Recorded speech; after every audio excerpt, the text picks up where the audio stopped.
Bonjour, Dongo, le conseiller, l'entrepreneur et le promoteur agricole.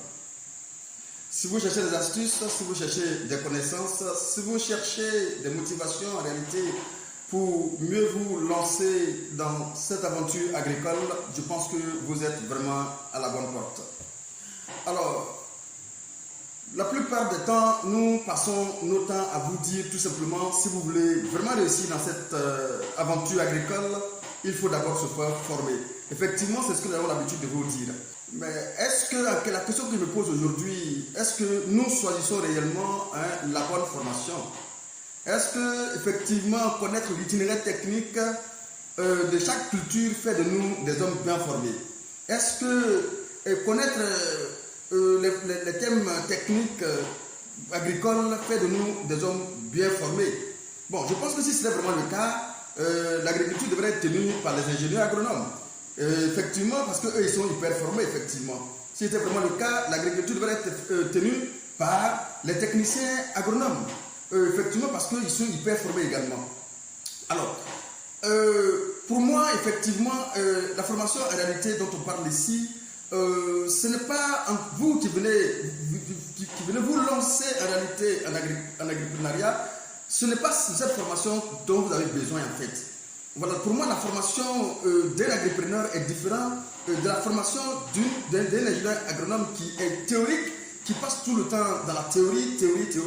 Et c'est la même chose pour n'importe quel agent agricole qui passe tout le temps aussi dans le domaine théorique, qui ne parle que de la théorie, qui ne parle que des thèmes techniques, et qui pense que connaître tous ces thèmes-là fait de nous une personne bien formée. Alors le plus souvent, ils prennent ces thèmes techniques pour épater les gens, mais je pense que ce n'est pas réellement ce dont vous, les agripreneurs, vous avez besoin. Vous n'avez pas besoin de ces thèmes techniques, de cette itinéraire technique que vous avalez, effectivement, en vain. Non, vous n'avez pas besoin de cela. Mais pour moi, ce dont vous avez besoin réellement, c'est une formation en réalité de l'esprit d'entrepreneuriat, de l'esprit d'entrepreneur agricole. Bon, on va me dire, qu'est-ce qu'on veut dire par esprit d'entrepreneur agricole? Mais je veux dire ici tout simplement qu'il ne faut pas séparer réellement. De manière générale, l'entrepreneuriat général à l'entrepreneuriat, je veux dire agricole. Je pense que c'est même l'idée de créer une entreprise. Donc, ce dont on a besoin ici, c'est de connaître réellement, pour moi, la gestion agricole. La gestion agricole, c'est quoi pour moi? Bon, je veux dire tout simplement, c'est une manière de maîtriser réellement, d'abord, comment organiser votre projet réellement. Par exemple, pour quelqu'un qui veut mener un projet, n'importe quel projet, il prend le temps de subdiviser, de regarder un peu comment il peut subdiviser le projet et comment il peut investir progressivement dans ce projet-là. Et donc, c'est ce que moi j'appelle un peu avoir l'esprit d'entrepreneur. Et aussi apprendre ce que j'appelle l'organisation des cultures. Il faut connaître effectivement comment il faut les organiser. C'est-à-dire, pour moi, ce n'est pas en réalité aller connaître que je sais que je fais la tomate, je connais l'ingénieur technique de la tomate, fait de moi un homme formé. Non, je pense qu'on va au-delà de cela. Il faut vraiment maîtriser la parcelle, il faut avoir un bon plan d'investissement. En fait, beaucoup de personnes n'ont pas ce plan d'investissement dans le domaine agricole. Et ça, pour moi, c'est un peu, c'est mauvais, je vais dire tout simplement, de ne pas vraiment faire un plan lorsque vous voulez vraiment vous lancer. En fait, il y a beaucoup de personnes que j'ai constaté. C'est dommage de vous le dire ici, beaucoup de personnes improvisent et c'est mauvais.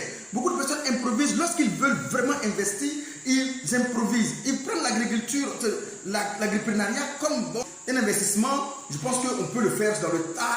C'est-à-dire que on est sur le terrain, on ne jongle pas les gars. On ne jongle pas. Qu'est-ce qu'il faut comprendre tout simplement? On prend le temps de faire un plan d'investissement. Et ce plan d'investissement va nous permettre de savoir à quelle étape je dois sortir tel montant et pourquoi. C'est-à-dire, si je dois sortir tel montant, je dois savoir réellement ce pourquoi je sors ce montant et qu'est-ce que je gagne en sortant ce montant. Et bon, qu'est-ce que cela a pu me servir réellement? Je pense que cela me permet effectivement de voir l'évolution de mon projet dans le temps. Et du coup, ça me permettra effectivement de gagner du temps. Vous comprenez? En fait, ce qu'il faut savoir, c'est ça. Ça apprenait à gagner du temps et à être précis dans l'investissement. C'est pourquoi il est important, lorsque vous voulez investir en agriculture, quel que soit le côté, si c'est pérenne, si c'est culture à court cycle, culture vivrière ou culture maraîchère, quel que soit le truc, il faut connaître le calendrier technique. Le calendrier technique consiste à connaître effectivement la culture que vous voulez effectuer, connaître ces périodes de mise en place et la période de préparation, la période de telle activité. Du coup, quand vous maîtrisez cela, quand vous connaissez cela, cela vous permettra de manière bien précise de monter vos projets et d'être dans le temps. En fait, le constat que nous faisons, c'est que sur le terrain, qu'est-ce qu'on a constaté? On a constaté que les gens improvisent. Et du coup, l'improvisation ne marche jamais dans n'importe quel investissement. L'improvisation ne peut en aucun cas marcher. Ça n'a jamais marché parce que, effectivement, on n'a pas fait calendrier, on n'a pas fait un plan d'investissement, on ne sait pas à quel moment on a sorti quel montant, on ne sait pas pourquoi on a sorti tel montant. Du coup, on sort les montants, on gonfle les chiffres et finalement, qu'est-ce qu'on constate? On arrive à un moment, on se rend compte que le projet n'est pas arrivé, même pas au milieu de son investissement et les fonds qu'on a pensé, on a pensé dans notre esprit ont pris fin. C'est fini. Écoutez, maintenant ça, la culture étant déjà lancée, et voyez-vous les catastrophes que nous allons vraiment voir dans ce cas de figure, c'est vraiment vilain de sentir qu'on arrivait, on a fait un investissement, on a sorti beaucoup d'argent et malheureusement on est arrivé à un stade où on pense qu'on devait profiter maintenant de quelque chose et on nous informe que non, écoutez, c'est maintenant on arrive au milieu de votre projet, de l'avancement de votre projet. Bien évidemment, vous allez voir que le découragement va prendre le dessus et l'abandon aussi va prendre le dessus. C'est très important pour moi de faire un plan d'investissement bien précis et de connaître, de subdiviser les activités de votre projet. Subdivisez-les. Connaître de telle période à telle période, je dois faire ça. Et ça doit être dans le temps, parce qu'effectivement, on doit avoir un temps bien précis où on doit vendre le produit, parce que c'est ce qu'on a, peut-être on s'était dit, qu'à cette période-là, on peut avoir un meilleur prix. Donc, il faut qu'on s'arrange pour être dans le temps. Pour ce faire, il faut qu'on puisse vraiment subdiviser notre projet et de savoir avec précision de telle période à telle période, je dois sortir tel montant pour tel nombre d'activités, bien prouvé d'ailleurs. En ce moment-là, on sait qu'on est en train d'investir, on est en train de faire un investissement. Arrêtez d'improviser parce que tout simplement, on a entendu dire qu'on peut sortir tel montant et que non, on n'improvise pas. Il faut qu'on le fasse avec précision. C'est ça que j'appelle investir ou bien réellement investir réellement je veux dire, c'est ce que moi j'appelle avoir la connaissance, avoir vraiment une bonne formation agricole.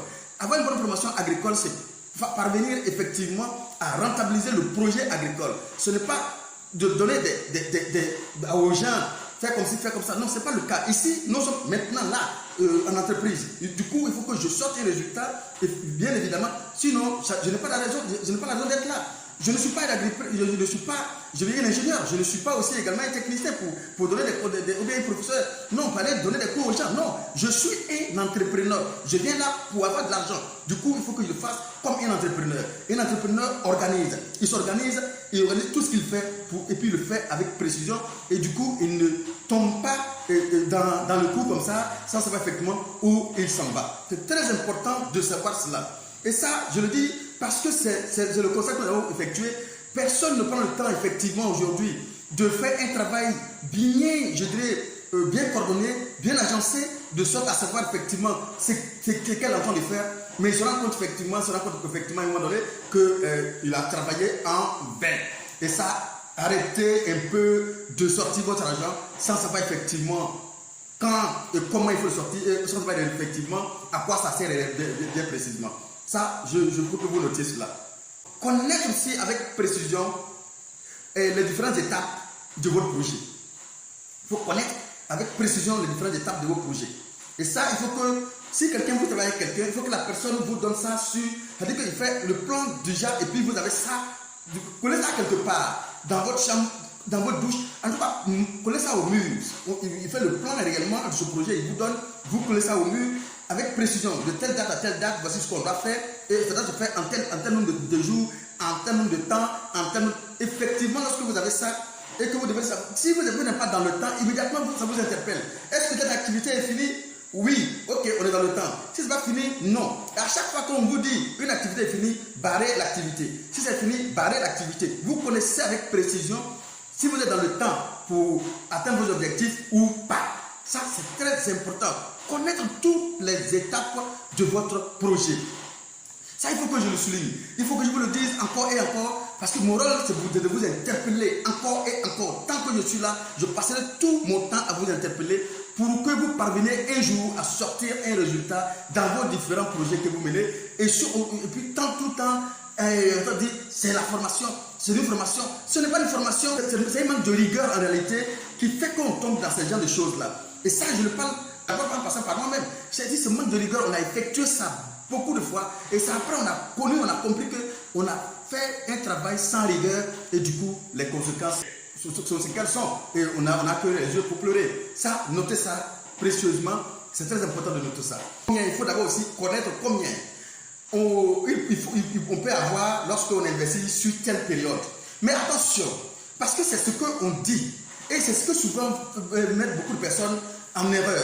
C'est quand on le dit, mais vous, il est important que vous parveniez effectivement à prouver, à vérifier cela.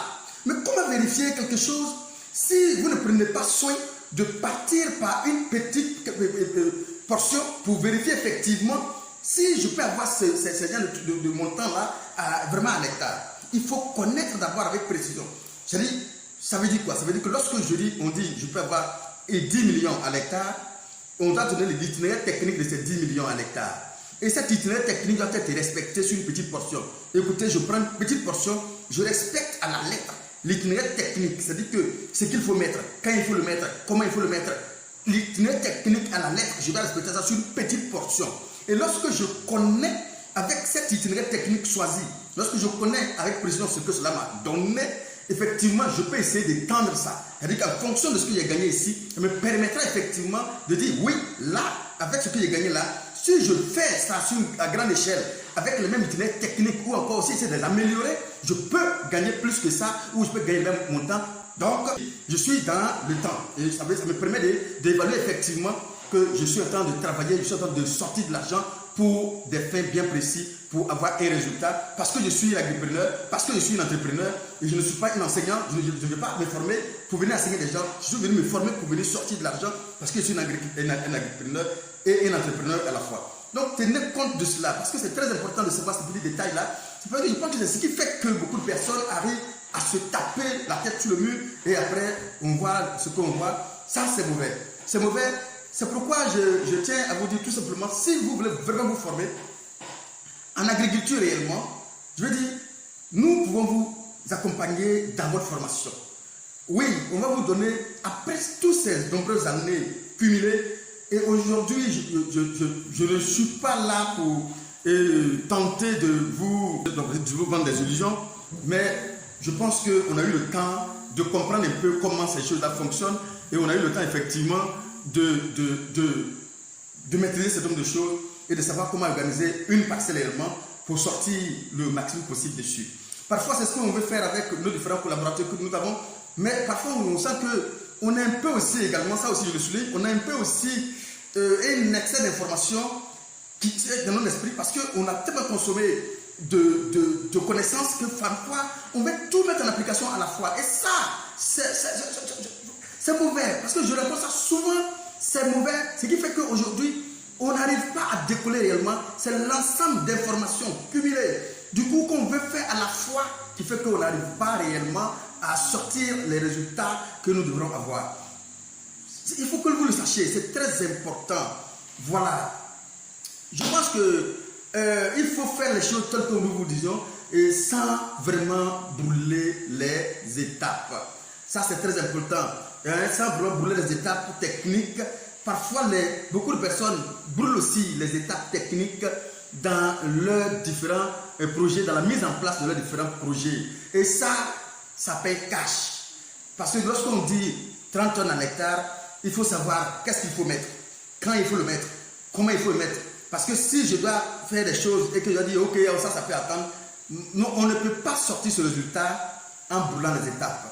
Surtout, vous interpellez sur ces genre de choses que nous rencontrons toujours. Parce que je peux dire que je parle aujourd'hui de beaucoup d'erreurs des autres pour tenter encore de vous interpeller en vous disant, écoutez, voici comment il faut le faire. Nous sommes là pour vous accompagner. Nous sommes là pour vous accompagner. Nous sommes là pour vous coacher. Et je vous en prie, lorsque vous demandez à être coaché, laissez la personne d'abord s'exprimer. Ça, c'est très important de vous le dire aussi également. Laissez la personne s'exprimer. Lorsque ce que lui, il fait, il a permis de d'abord sauver votre investissement, du coup, à partir de là, vos expériences-là, on fait le faire après. On ne peut pas faire les deux à la fois, ce n'est pas possible. Les expériences, on peut les faire après. Quand vous demandez à quelqu'un de vous coacher, laisse la personne suivre, suivez la personne à la lettre. Lorsque vous finissez, vous avez sécurisé votre argent, ensuite, vous êtes maintenant lancé. Si vous voulez faire n'importe quelle expérience, faites-le. Mais on ne peut pas venir en investissement en même temps, commencer à faire des expériences sur un investissement. L'investissement, c'est l'investissement. Les expériences sont les expériences, en fait. Je vais dire, tous ceux qui vivent aujourd'hui à l'agriculture biologique, d'abord, c'est une conversion aujourd'hui que le monde est en train de faire. C'est pas tout simplement ils sont en train de se convertir. Parfois, ils ont eu le temps d'abord de sécuriser certaines choses et aujourd'hui, ils sont en train de se convertir progressivement. On veut lancer une agriculture ou bien une entreprise.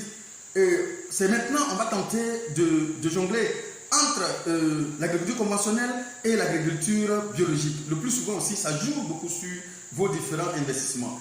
Là, je vous le dis sincèrement, ça joue sur vos différents investissements parce qu'il y a beaucoup de paramètres qu'il faut maîtriser entre les deux cultures, l'agriculture conventionnelle et l'agriculture biologique. Soit vous choisissez l'agriculture biologique, vous faites l'agriculture biologique, soit vous choisissez l'agriculture conventionnelle, faites l'agriculture conventionnelle, mais tenez-vous bien, il faut quand même que vous parveniez à réellement mieux vous organiser dans la mise en place de vos projets. Vous subdivisez, si vous voulez, un côté agriculture conventionnelle, ce qui permettra de sécuriser vos finances, et un côté agriculture biologique, si vous voulez. Même si l'agriculture biologique, étant donné que ce n'est pas trop adapté, n'a pas pu marcher comme vous le souhaitez, vous avez quand même eu le temps de sécuriser au moins l'investissement. Moi, j'ai mal lorsqu'il voit les investissements, des grands investissements en train de partir en fumée, sachant qu'on pouvait les sauver. Moi, j'ai mal. Et c'est pourquoi je passe tout mon temps à vous interpeller, et je le ferai toujours. Tant que je suis là, je passerai tout mon temps à le faire. Pour moi, il faut qu'on ose la Côte d'Ivoire, il faut qu'on ose l'Afrique, il faut qu'on ose le monde. On peut le faire, mais seulement il faut le faire avec précision. Merci encore une fois sur le domaine Dongo. Alors, je suis là, nous sommes là, je pense que nous pouvons vous être utiles. Si vous avez besoin de nous, pour quoi que ce soit, contactez-nous tout simplement. Nous allons tenter de vous aider comme nous pouvons. Merci encore une fois, à bientôt pour une autre vidéo. Merci.